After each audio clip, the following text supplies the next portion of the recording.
അപ്പൊ ഗൈസ്, ഈ കിടക്കുന്ന ഒരു സാധാരണ ഓൾട്ടോ അല്ല എന്ന് ഞാൻ പറയും. കാരണം എന്ന് വെച്ചിട്ടുണ്ടെങ്കിൽ ഇത് റാലിക്ക് വേണ്ടിയിട്ട് മാത്രം ഉപയോഗിക്കുന്ന ഒരു സ്പെഷ്യൽ എഞ്ചിനോട് കൂടിയ വണ്ടിയാണ്. എഞ്ചിൻ ഒന്ന് കാണിച്ചു തരാം. ഈ കാണുന്ന 1061cc ഉള്ള 4 സിലിണ്ടർ 16 വാൽവ് എഞ്ചിനാണ് ഇതിന്റെ അകത്ത് വന്നേക്കുന്നത്. നമുക്കിപ്പോ നോർമലി ഓൾട്ടോടെ കാണുമ്പോൾ ഒരു കുഞ്ഞ് എഞ്ചിനാണ്, അതായത് 3 സിലിണ്ടർ എഞ്ചിനാണ് വരുന്നത്, വെറും 800cc താഴെ വരുന്നത്. പക്ഷെ ഇതെന്ന് വെച്ചിട്ടുണ്ടെങ്കിൽ സ്പെഷ്യൽ ആയിട്ട് ഇറക്കിയേക്കുന്നതാണ്, കുറച്ച് റെയർ മോഡലാണ്. അധികം മോഡലുകളിൽ ഈ എഞ്ചിൻ വന്നിട്ടുമില്ല. അപ്പൊ ഇതിന്റെ പ്രത്യേകതകളാണ് ഇന്ന് കാണാൻ പോകുന്നത്. അപ്പൊ നമുക്ക് ആദ്യം വണ്ടിയുടെ ഡീറ്റെയിൽസ് ഒന്ന് കണ്ടിട്ട് ഇതിലോട്ട് പോവാം. ഓക്കെ, അപ്പൊ പുറമേ നിന്ന് നോക്കിയാൽ ശരിക്കും പറഞ്ഞാൽ നമ്മുടെ ഒരു പഴയ ഓൾട്ടോ അത്ര തന്നെ നമുക്ക് പറയാനുള്ളൂ. കാരണം പ്രത്യേകിച്ച് മാറ്റങ്ങളോ കാര്യങ്ങളൊന്നുമില്ല. നമ്മുടെ നോർമൽ ബമ്പറും കാര്യങ്ങളൊക്കെയാണ് ഇതിന്റെ അകത്ത് വന്നിരിക്കുന്നത്, അതായത് കളർ കൂടിയിട്ടുള്ള ബമ്പറും കാര്യങ്ങളൊക്കെ. പിന്നെ നമുക്ക് മുമ്പോട്ട് നോക്കുകയാണെങ്കിലും നോർമൽ ബോണറ്റും അതുപോലെ നോർമൽ വിൻഷീൽഡ് കാര്യങ്ങളൊക്കെയാണ്. വൈപ്പർ ആണെങ്കിലും കുറച്ച് താഴോട്ട് ഇറങ്ങിയിരിക്കുന്ന രീതിയിലൊക്കെയാണ് വന്നിരിക്കുന്നത്. അപ്പം ഫ്രണ്ടിൽ നിന്ന് നോക്കുമ്പം പ്രത്യേകിച്ച് അങ്ങനെ വലിയ സംഭവങ്ങളൊന്നും ഇല്ല. പിന്നെ നമുക്ക് ഒരുപാട് വലിച്ചു നീട്ടിയിട്ടും കാര്യമൊന്നുമില്ലോ. അപ്പൊ നമുക്ക് സൈഡ് വ്യൂയും കൂടെ ഒന്ന് കണ്ടു നോക്കാം. സൈഡിലേക്ക് വരുമ്പോഴത്തേക്ക് നമുക്ക് മെയിൻ ആയിട്ട് കാണാൻ പറ്റും ഇതിന്റെ അകത്ത് വീല കാര്യങ്ങളൊക്കെ വലുതാണ് വന്നിരിക്കുന്നത്. അത് വലുതിട്ടേക്കുന്നതാണ്. ഇപ്പോൾ ഒരു 13 ഇഞ്ചിനാണ് വന്നിരിക്കുന്നത്. വിത്ത് അലയും കൂടെ ഉണ്ടായതുകൊണ്ട് ഈ ഒരു വണ്ടിക്ക് ഒരു മൊത്തത്തിൽ നോക്കുമ്പോഴത്തേക്ക് കുറച്ചും കൂടെ ഒരു ഹൈറ്റ് ഉള്ള രീതി നമുക്ക് കുറച്ചും കൂടെ ഫീൽ ചെയ്യും. പിന്നെ ബാക്കി മിറർ കാര്യങ്ങളൊക്കെ ബ്ലാക്ക് തന്നെയാണ്. പിന്നെ അതുപോലെ ഡോർ ഹാൻഡിലാണെങ്കിലും ബ്ലാക്ക് തന്നെയാണ്. അത്യാവശ്യം നല്ല ഗ്രൗണ്ട് ക്ലിയറൻസ് കാര്യങ്ങളൊക്കെ വരുന്നുണ്ട്. സൈഡിൽ നിന്ന് ഈ പറയുന്ന വ്യത്യാസങ്ങളോ കാര്യങ്ങളോ ഒന്നുമില്ല. പിന്നെ നമുക്ക് അകത്തോട്ട് നോക്കുമ്പോഴത്തേക്ക് അത്യാവശ്യം നല്ല വൈഡായിട്ട് ഓപ്പൺ ചെയ്യുന്ന ഡോറും കാര്യങ്ങളൊക്കെയാണ് വന്നിരിക്കുന്നത്. നമുക്ക് ഒറ്റ നോട്ടത്തിൽ കുറച്ച് പ്രത്യേകതകളൊക്കെ കാണാൻ പറ്റും. പക്ഷേ അത് ഞാൻ പറയുന്നതിന് മുമ്പ് വണ്ടിയുടെ പുറത്തെ കാര്യങ്ങളൊക്കെ ഒന്ന് കാണാം. കാരണം പുറത്തെ കാര്യങ്ങൾ പരിചയപ്പെട്ടതിന് ശേഷം അകത്തോട്ട് വരാം. കാരണം പുറത്തും നമുക്ക് വ്യത്യസ്തമായിട്ടുള്ള കുറെ കാര്യങ്ങളുണ്ട്, മെയിൻ ആയിട്ട് നമ്മുടെ പഴയ ഓൾട്ടോ ആയിട്ട് കമ്പയർ ചെയ്യുമ്പോഴത്തേക്ക്. അപ്പൊ നമുക്ക് പുറകോട്ട് വരുമ്പോഴത്തേക്ക് നമുക്ക് ഒറ്റ നോട്ടത്തിൽ കാണാൻ പറ്റുന്ന സാധനം ആ ഒരു വൈപ്പറാണ്. കാരണം ഈ ഒരു മോഡലിൽ മാത്രമേ വൈപ്പർ വരുന്നുള്ളൂ. നമുക്ക് നോക്കുന്നത് ഒരു വൈപ്പർ കാര്യങ്ങൾ ഇത് എക്സ്ട്രാ ഫിറ്റിംഗ് അല്ല, വണ്ടിയെ വരുന്നതാണ്, വർക്ക് ചെയ്യുന്ന വണ്ടിയെ വരുന്ന നോർമൽ സാധനം തന്നെയാണ്. വേറെ പുറകിന് വ്യത്യാസങ്ങളും കാര്യങ്ങളൊന്നും ഇല്ല. അപ്പം ജസ്റ്റ് ബൂട്ട് സ്പേസും കൂടെ ഒന്ന് കാണിച്ചു തരാം. നമ്മുടെ നോർമലി കീട്ട് തുറക്കുന്ന ടൈപ്പാണ് ഇതിൽ വന്നേക്കുന്നത്. അപ്പം ബൂട്ട് സ്പേസിന് കേസ് പറയുകയാണെങ്കിൽ അത്യാവശ്യം സ്പേസ് ഉണ്ട്. പിന്നെ 2 സ്പീക്കർ കാര്യങ്ങളൊക്കെ വന്നിട്ടുണ്ട്. കാരണം ബാക്കിലത്തെ ഡോറിൽ സ്പീക്കറിന്റെ ഓപ്ഷൻ ഇല്ല, പകരം നല്ല സെപ്പറേറ്റ് വയർ കാര്യങ്ങളൊക്കെ ഇട്ടിട്ടാണ് ഇത് വന്നേക്കുന്നത്.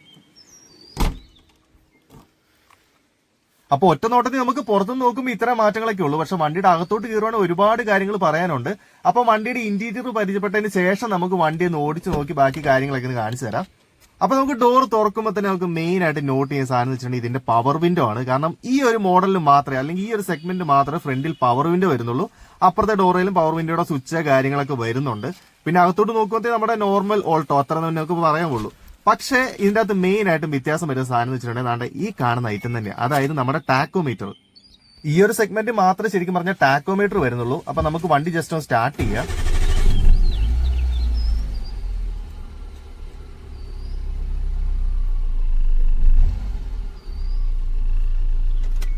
ഓക്കെ, അപ്പൊ ഇതെന്ന് വെച്ചിട്ടുണ്ടെങ്കിൽ കമ്പനിയിൽ നിന്ന് വരുന്നത് തന്നെയാണ്, നമ്മൾ വെച്ചേക്കുന്നതല്ല. പിന്നെ നമ്മുടെ ബാക്കിലത്തെ വൈപ്പറിന്റെ സ്വിച്ച് കാര്യങ്ങളൊക്കെ ആയിട്ട് ഈ കാണുന്നത്, അതായത് ഒന്ന് വാഷറും പിന്നെ ഒന്ന് വൈപ്പർ വർക്ക് ചെയ്യാനായിട്ടുള്ള സ്വിച്ച് കാര്യങ്ങളൊക്കെയാണ്. പിന്നെ സൈഡിലുള്ള കാര്യങ്ങളൊക്കെ വെറുതെ ഡെമ്മിക്ക് വെച്ചേക്കുന്നതാണ്. പിന്നെ താഴോട്ട് വരുമ്പോൾ എ സിയുടെ സ്വിച്ച് കാര്യങ്ങളൊക്കെ കാണാൻ പറ്റും. അത്യാവശ്യം നല്ല കൺട്രോൾ കാര്യങ്ങൾ സെപ്പറേറ്റ് മാനുവലി സ്വിച്ച് തന്നെയാണ് വരുന്നത്. താഴേക്ക് വരുമ്പോഴത്തേക്ക് മ്യൂസിക് സിസ്റ്റം ഒക്കെ കാണാൻ പറ്റും. പിന്നെ ചെറിയ പോക്കറ്റും കാര്യങ്ങളൊക്കെ ഉണ്ട്. പിന്നെ പൈസ ഇട്ട് വെക്കാനൊക്കെ ആണെങ്കിലും ചെറിയൊരു ബോക്സ് കാര്യങ്ങളൊക്കെ വരുന്നുണ്ട്. പിന്നെ അതിൽ 12 വോൾട്ടിന്റെ ചെറിയൊരു ഭാഗങ്ങളൊക്കെ വരുന്നുണ്ട്. പിന്നെ 5 സ്പീഡ് ഗിയർ ബോക്സ് ആണ്, അതിന്റെ ഗിയർ ലിവർ കാര്യങ്ങളൊക്കെയാണ് വന്നേക്കുന്നത്. പിന്നെ മൊത്തത്തിൽ നോക്കുവാണെങ്കിൽ അത്യാവശ്യം നല്ല സ്പേസ് കാര്യങ്ങളൊക്കെ ഉണ്ട്. ഡോറിലാണെങ്കിലും നമ്മുടെ പവർ വിൻഡോയുടെ സ്വിച്ച് കാര്യങ്ങളൊക്കെ ഉണ്ട്. പിന്നെ ചെറിയൊരു ക്ലോത്തിന്റെ ഡിസൈന് കാര്യങ്ങളൊക്കെ ഉണ്ട്. പിന്നെ മിററിന്റെ അഡ്ജസ്റ്റ്മെന്റ് ഒക്കെ ആണെങ്കിലും മാനുവലി ആണ്. അകത്തുനിന്ന് 2 സൈഡിൽ നമുക്ക് അഡ്ജസ്റ്റ് ചെയ്യാനൊക്കെ പറ്റും. പിന്നെ ഓക്കെ, അപ്പൊ ഇത്രയൊക്കെയാണ് മെയിൻ ആയിട്ട് നമുക്ക് പറയാനുള്ള കാര്യങ്ങൾ. അപ്പൊ നമുക്ക് വണ്ടി ഒന്ന് നമുക്ക് ബാക്കിലത്തെ സീറ്റ് കൂടെ കണ്ടതിന് ശേഷം ഓടിച്ചു നോക്കാം കേട്ടോ. ഓക്കെ, ബാക്കിലേക്ക് വരുമ്പോഴത്തേക്ക് നമുക്ക് ആ പവർ വിൻഡോ ഇല്ല. നോർമലി നമ്മൾ എന്നാ പറയുക, ബൈൻഡർ ആണ് ഇതിന് വരുന്നത്, നമുക്ക് കറക്കി കയറ്റുന്ന രീതിയിലാണ്. അപ്പൊ സീറ്റ് ഞാൻ മുമ്പ് ഇട്ടേക്കുന്ന പോലെ തന്നെയാണ്. ഓക്കെ, അപ്പം സീറ്റിന്റെ കേസ് പറയുകയാണെങ്കിൽ സ്പേസ് ഭയങ്കര കുറവാണ്. കാരണം നമുക്കറിയാലോ പുറകെ ഇരിക്കുമ്പോൾ എന്താണ്ട് ഇത്രേ ഉള്ളൂ സ്പേസ് ശരിക്കും പറഞ്ഞാൽ. പിന്നെ അകത്തെ ഈ പറയുന്ന പോലെ മുഷിച്ചിലൊന്നും നോക്കണ്ട, കാരണം ഇച്ചിരി പഴയതായതുകൊണ്ട് അതിന്റെ മുഷിച്ചിലും കാര്യങ്ങളൊക്കെയാണ്. അപ്പം ഓവറോൾ നോക്കുവാണെങ്കിൽ ഇതാണ് നമ്മുടെ ഓൾട്ടോ എന്ന് പറയുന്നത്. അതായത് നോർമൽ ഓൾട്ടോനെ വെച്ച് നോക്കുമ്പോൾ കുറച്ച് മാറ്റങ്ങളുള്ളൂ. മെയിൻ ആയിട്ട് ആ ഒരു ടാക്കോമീറ്ററിന്, അതായത് മീറ്റർ കൺസോള്, പിന്നെ അതുപോലെ പവർ വിൻഡോ, പിന്നെ വൈപ്പർ, അങ്ങനത്തെ കാര്യങ്ങൾ. അപ്പൊ ഗൈസ് നമുക്ക് വണ്ടി ഒന്ന് ഓടിച്ചു നോക്കാം. ഇതൊരിക്കലും ഒരു മെക്കാനിക്കൽ റിവ്യൂ എന്നുള്ള രീതിയിൽ എനിക്ക് പറയാൻ പറ്റില്ല. കാരണം വെച്ചിട്ടുണ്ടെങ്കിൽ ഈ ഒരു വണ്ടി എന്ന് പറയുന്നത് 24 വർഷം പഴക്കമുള്ള വണ്ടിയാണ്. അപ്പം പൊതുവെ ഒരു ഓൾട്ടോ എടുക്കാൻ പോകുന്ന ഒരാള് ഇത്രയും പഴയ ഒരു വണ്ടി എടുക്കാനുള്ള ചാൻസ് കുറവാണ്. പിന്നെ രണ്ടാമത്തെ കാര്യം വെച്ചിട്ടുണ്ടെങ്കിൽ ഒരു നോർമൽ ഓൾട്ടോ ആയിട്ട് ഒരിക്കലും നമുക്ക് ഈ ഒരു ഓൾട്ടോ കമ്പയർ ചെയ്യാനും പറ്റില്ല. കാരണം ഇതെന്ന് വെച്ചിട്ടുണ്ടെങ്കിൽ ഇന്ത്യയിൽ തന്നെ കുറച്ച് നമ്പേഴ്സ് മാത്രമുള്ള ഒരു വണ്ടി എന്നുള്ള രീതി വേണം നമുക്ക് ഇത് പറയാൻ. കാരണം 1.1 ലിറ്റർ വരുന്ന ഈ ഒരു എഞ്ചിൻ വരുന്ന ഓൾട്ടോ എന്ന് പറയുന്നത് ശരിക്കും പറഞ്ഞാൽ കുറച്ചെണ്ണം മാത്രമേ ഉള്ളൂ. അതിൻ്റെ അകത്ത് ഒരു വണ്ടി മാത്രമാണ് ഇത്. അപ്പം നമ്മുടെ മെറ്റേ ഓൾട്ടോ എന്ന് പറയുന്നത് 800 cc ആണ്. അതായത് ഇതിന്റെ ആ ഒരു രൂപം ഷേപ്പ് ഉള്ള ആ ഒരു വണ്ടി എന്ന് പറഞ്ഞാൽ ഇപ്പം ലേറ്റസ്റ്റ് ആയിട്ട് ഇറങ്ങിയിരിക്കുന്ന ഓൾട്ടോ 800 അത് വേറെ. അപ്പം എല്ലാമായിട്ട് കമ്പയർ ചെയ്യുമ്പോൾ ഇത് മൂന്ന് കാറ്റഗറി ആയിട്ടാണ് വരുന്നത്.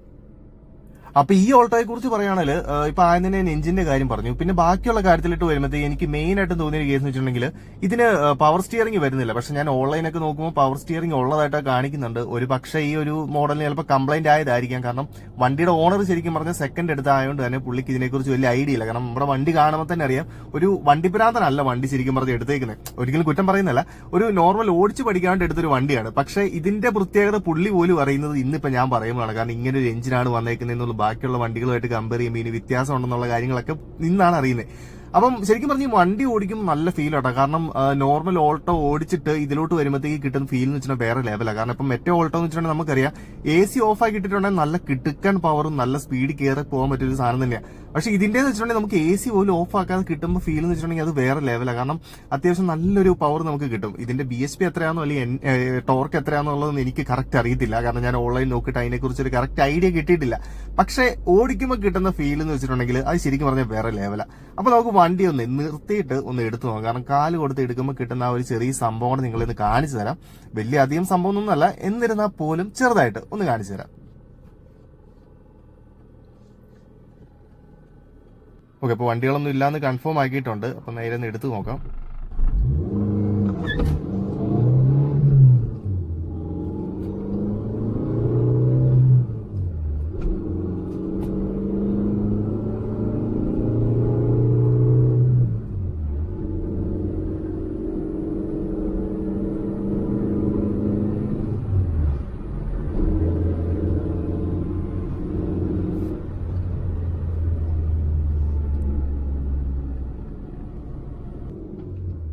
ഇപ്പോഴാണ് ഈ വണ്ടിയുടെ കറക്റ്റ് ആ ഒരു റാലി കാർന്ന് വിളിക്കുന്നത് എന്തുകൊണ്ടാണെന്നുള്ള മനസ്സിലാവുന്നത്. കാരണം കാല് കൊടുക്കുമ്പോൾ കിട്ടുന്ന ഫീൽ അത് വേറെ ലെവലാട്ടോ.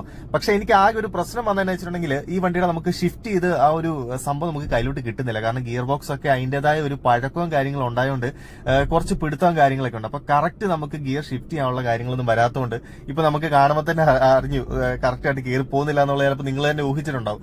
അത് ശരിക്കും പറഞ്ഞാൽ എന്റെ മിസ്റ്റേക്ക് കൊണ്ടല്ല, വണ്ടി അതിനനുസരിച്ച് കയറി പോകുന്നുള്ളൂ. നമ്മൾ ഉദ്ദേശിക്കുന്ന അനുസരിച്ച് വണ്ടി അനങ്ങുന്നില്ല.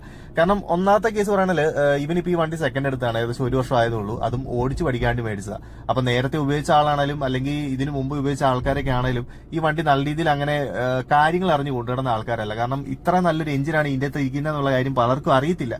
ഒരു നോർമൽ ഓൾട്ടോ എന്നുള്ള രീതി മാത്രമാണ് ഈ വണ്ടി ഇവനും അതുപോലെ ഇതിനു മുമ്പ് ഉപയോഗിച്ച ആൾക്കാരൊക്കെ മനസ്സിലാക്കിയത്. കാരണം ഒരു വണ്ടി ഭ്രാന്തന്റെ കൈ കിട്ടുവാണെങ്കിൽ ഒരു പക്ഷേ ഈ വണ്ടി ഇപ്പൊ ഈ കാണുന്ന രീതിയിലായിരിക്കില്ല. കാരണം വണ്ടി നല്ല രീതിയിൽ നമുക്ക് ഒന്ന് മോഡിഫൈ ചെയ്ത് അല്ലെങ്കിൽ ഒന്ന് ലുക്കാക്കി അകമൊക്കെ ആണെങ്കിലും കംപ്ലീറ്റ് ഒന്ന് റീസ്റ്റോർ ചെയ്ത്. കാരണം ഇപ്പം കംപ്ലീറ്റ് അകമൊക്കെ ആണെങ്കിലും ഒരു വലിയൊരു വൃത്തിയില്ലാത്ത രീതിയിലൊക്കെ ചില ഫീൽ ചെയ്യില്ല. കാരണം സീറ്ററൊക്കെ ആണെങ്കിലും കംപ്ലീറ്റ് പഴയതാണ്, അകത്ത് ഇന്റീരിയർ ആണെങ്കിലും കംപ്ലീറ്റ് ഒരു മുഷിഞ്ഞ രീതിയിലല്ല കാണുന്നത്. അപ്പം ഒരു വണ്ടിപ്രാന്തന്റെ കൈ കിട്ടുവാണെങ്കിൽ ഒരു പക്ഷേ ഈ ഒരു ഓൾട്ടോ വേറെ ലെവലായിട്ട് കിടക്കും. കാരണം റാലി കാർ എന്താണ് എന്നുള്ള രൂപത്തിലോട്ട് ചിലപ്പോൾ കിട്ടും. പക്ഷെ ഇപ്പൊ ഞാനിപ്പോ ഫസ്റ്റ് നിങ്ങളെ കാണിച്ചപ്പം ഒരു റാലി കാർ ആണെന്ന് പറഞ്ഞപ്പോൾ ഒരു പക്ഷെ നിങ്ങൾ ഓർത്താണ് ഇതെന്ത് റാലി കാർ, ഒരു നോർമൽ ഒരു കാർ എന്നുള്ള രീതിയിലായിരിക്കും കണ്ടേക്കുന്നത്. കാരണം ആകെയുള്ളൊരു വ്യത്യാസം വെച്ചിട്ടുണ്ടെങ്കിൽ ആ ഒരു എഞ്ചിനും പിന്നെ കുറച്ച് അവിടെ ഇവിടെ വന്നിരിക്കുന്ന കാര്യങ്ങൾ മാത്രമേ ഉള്ളൂ. പക്ഷേ നല്ലൊരു വണ്ടിപ്രാന്തന്റെ കയ്യിൽ അല്ലെങ്കിൽ വണ്ടി നന്നായിട്ട് ഓടിക്കാൻ അറിയാവുന്ന ഒരാളുടെ കയ്യിൽ, അതും അല്ലെങ്കിൽ ഒരു ഓഫ് റോഡുമായിട്ട് നടക്കുന്ന ഒരാളുടെ കയ്യിലോട്ട് ഈ വണ്ടി കിട്ടുവാണെങ്കിൽ, ഓഫ് റോഡ് അല്ല, ഒരു റാലി ആയിട്ട് നടക്കുന്ന ഒരാളുടെ കയ്യിലോട്ട് ഈ വണ്ടി കിട്ടുവാണെങ്കിൽ ഒരു പക്ഷേ നല്ല കിടുക്കൻ വണ്ടിയായിട്ട് കിട്ടും. പിന്നെ മൊത്തത്തിലുള്ള ഓൾട്ടോകളെ കുറിച്ച് പറയുവാണെങ്കിൽ ഉള്ളതും പറയില്ല, ഒരു സെക്കൻഡ് മാർക്കറ്റിൽ നമ്മളൊരു ഓൾട്ടോ എടുക്കുവാണ് അല്ലെങ്കിൽ ഒരു ഫാമിലി കാർ എന്നുള്ള രീതിയിൽ ഈ ഒരു വണ്ടി എടുക്കുവാണെങ്കിൽ സ്പേസിന്റെ കാര്യത്തിൽ ഭയങ്കര മോശമായിരിക്കും. കാരണം ബാക്കിൽ ഒട്ടും സ്പേസ് കാണത്തില്ല. പ്രത്യേകിച്ച് നല്ലൊരു വണ്ണവും പൊക്കമുള്ള ഒരാളാണ് വണ്ടി ഓടിക്കുന്നെങ്കിൽ ബാക്കിലോട്ട് വരുമ്പോഴത്തേക്ക് തീരെ സ്പേസ് കുറവായിരിക്കും. പിന്നെ നമുക്കൊരു 2 മുതിർന്നവരും ബാക്കിൽ വേണം 2 പിള്ളേരും എന്നുള്ള രീതിയിലൊക്കെ ആണെങ്കിൽ നമുക്ക് ഓൾട്ടോ വലിയ കുഴപ്പമൊന്നുമില്ല. ഈ ഓൾട്ടോ അല്ല, മൊത്തത്തിലുള്ള ഓൾട്ടോയുടെ കേസാണ് പറയുന്നത്. പിന്നെ ബാക്കി ഈ പറയുന്ന പോലെ ഒരു ചെറിയ വണ്ടിയാണ്, ഒരുപാട് ഒരു വലിയ വണ്ടിയൊന്നുമല്ല. അതായത് നീളമാണേലും ഹൈറ്റ് ആണേലും വീതി ആണേലും എല്ലാം കൊണ്ടും ഒരു കുഞ്ഞൊരു വണ്ടിയാണ്.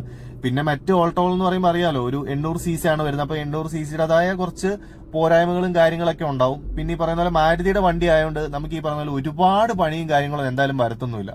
പിന്നെ മെയിൻ്റെനൻസ് ആണെങ്കിലും നമുക്ക് അധികമൊന്നുമില്ല. ഇപ്പോൾ ഓൾട്ടോ എന്നൊക്കെ പറയുന്നത് ശരിക്കും പറഞ്ഞാൽ ഒരു ഓയിൽ ചേഞ്ച് മാത്രം ചെയ്തിട്ട് അങ്ങനെ കൊണ്ടുപോകാൻ പറ്റും. പിന്നെ പൊളിച്ചടിച്ച് ഓടിക്കുന്ന വണ്ടിയൊക്കെ ആണെങ്കിൽ ചിലപ്പോൾ ഷോക്കിന് കംപ്ലൈന്റ് വരും, അങ്ങനത്തെ കാര്യങ്ങളൊക്കെ വരും.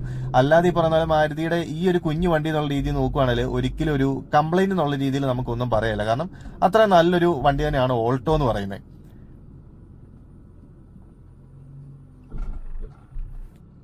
ഓക്കെ, അപ്പൊ ഞാൻ ശരിക്കും പറഞ്ഞാൽ ഇന്ന് ഈ ഒരു ഓൾട്ടോയുടെ കേസ് ചെയ്യാൻ വേണ്ടി വന്നപ്പോഴത്തേക്ക്, അതായത് മെക്കാനിക്കൽ റിവ്യൂ ചെയ്യാൻ വന്നപ്പോൾ ഞാൻ ആദ്യം ഓർത്ത് നോർമൽ ഓൾട്ടോ ആയിരിക്കുന്ന. അപ്പൊ അതിനെക്കുറിച്ചുള്ള കുറച്ച് കാര്യങ്ങളൊക്കെ നോക്കി വന്നു കഴിഞ്ഞപ്പോൾ വണ്ടി വേറെയാണ്. കാരണം ഒരു ഷേപ്പ് മാത്രമേ പഴയ വണ്ടിയായിട്ട് ബന്ധമുള്ളൂ, എഞ്ചിനും കാര്യങ്ങളൊക്കെ വേറെയാണ്. എന്നാൽ പിന്നെ ഈ വണ്ടിനെ കുറിച്ച് പറയാന്ന് വെച്ചപ്പോഴത്തേക്ക് ഞാൻ നോക്കിയിട്ട് അധികം സംഭവങ്ങളൊന്നുമില്ല. കാരണം ഈ ഒരു വണ്ടി ഇപ്പം അധികം ആൾക്കാരുടെ കയ്യിലോട്ട് എത്താനും പാടാണ്, കാരണം ഈ ഒരു വണ്ടി നോക്കി എടുക്കാനും പാടാണ്.